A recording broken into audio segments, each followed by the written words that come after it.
Joe, you look a bit pensive after that match. Well, I mean, I want nothing to do with that, to be quite honest. You know, I think it's a disgrace. Why? I think it's absolutely disgraceful. Why? You know, and then, you know, Mickey Hart jumping up and down and cheering and smiling afterwards as if they've achieved something good. I'll tell you what they've achieved. They've achieved something absolutely rotten. And they're becoming a template for clubs and for counties all over the country now. Young teams going out, an under-16 match on Wednesday night.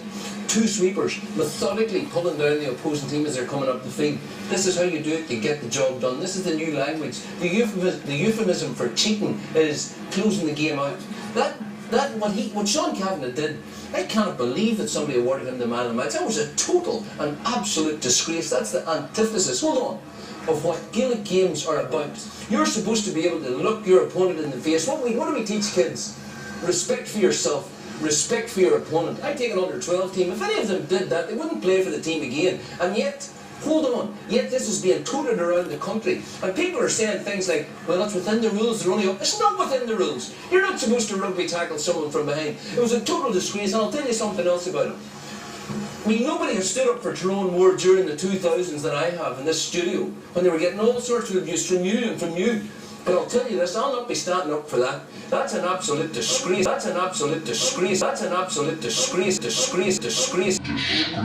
And the casual way that it's done last week they dragged down the young Meath fellow when he was through to him. Drag him down. That's how you do it. Wallace only got the goal because he escaped the rugby tackle. Today, Sean Cavanagh, who is a brilliant footballer, but I'll tell you what, you can forget about Sean Cavanagh as far as he's a man. What he did there tonight was a total and absolute obscenity. Let me finish the point.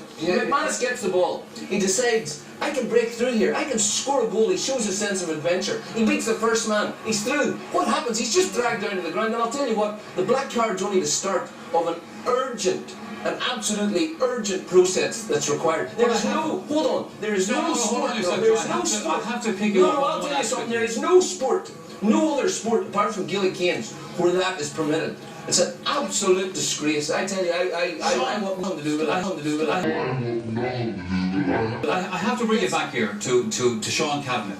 The Monaghan player was running to Sean Cavanagh fouled him. He rugby tackled him to the ground. After he fouled him, Sean actually did that. He looked around and he said, basically, I couldn't do anything else. The guy was going to go through and score. I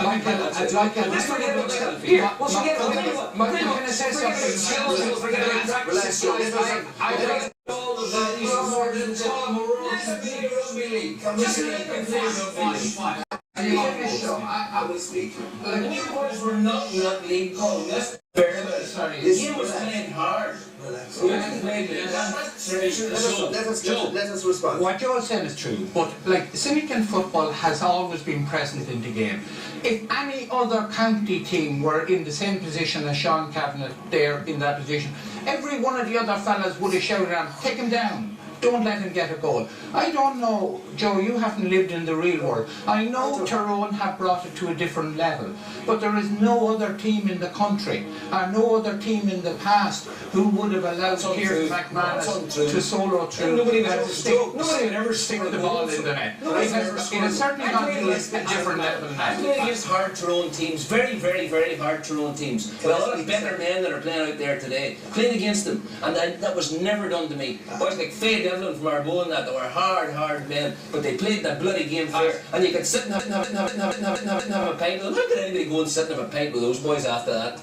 It's an absolute outrage. It's totally the opposite of what sports do. You made your point. Thank you. Pat. I know I've been critical for many years of this style of football, because it's a system that's set up to stop the opposition from playing primarily.